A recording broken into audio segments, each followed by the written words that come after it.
In this video, I'm going to show you how to play the G major 7 chord. Here it goes.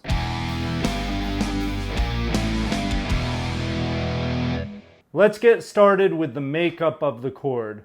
We have G as the root, B as the third, D as the fifth, and F sharp as the seventh. So the first example I'm going to show you is in open position. This one's pretty easy. So we're going to take our second finger, put it on the 6th string, 3rd fret. That's our G note, that's the root. And then we're going to take our first finger and put it on the 2nd fret of the 1st string, and that's F sharp, our 7th. Now what we want to do with our second finger is keep it at a 45-degree angle so it mutes the 5th string.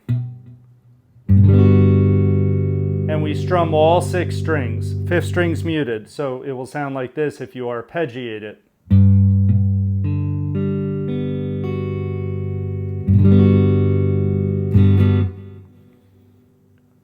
So then we're going to put our first finger on the 2nd fret of the 1st string. That's our F sharp note. That's the 7th of the chord. Now we're going to strum all 6 strings. You're going to want to keep your second finger on a 45-degree angle so it mutes the 5th string. The reason we want to mute that 5th string is it's an A note, it's not a note of the chord.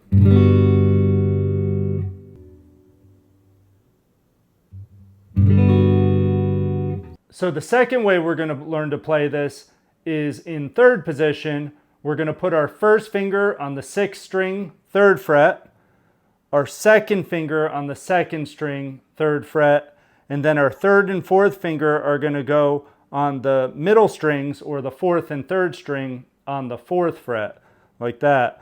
And now your first finger's muting the 5th string, and you don't pluck or strum the 1st string, so you strum from string 6 to 2.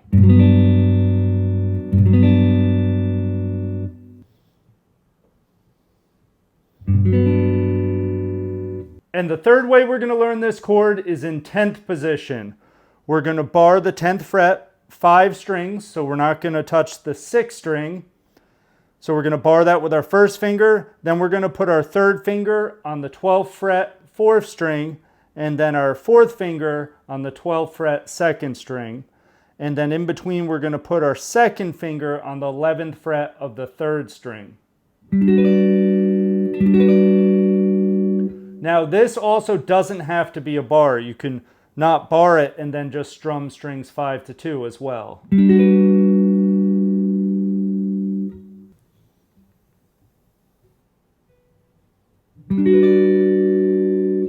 Now of course there's so many other ways you can play these major 7th chords. For this video I just wanted to show you 3. Also, if you do want charts of chords, scales, and exercises, check out the link down below in the description. Thanks for watching. If you haven't already, please like, subscribe, and hit that notification bell, and we'll see you in the next lesson.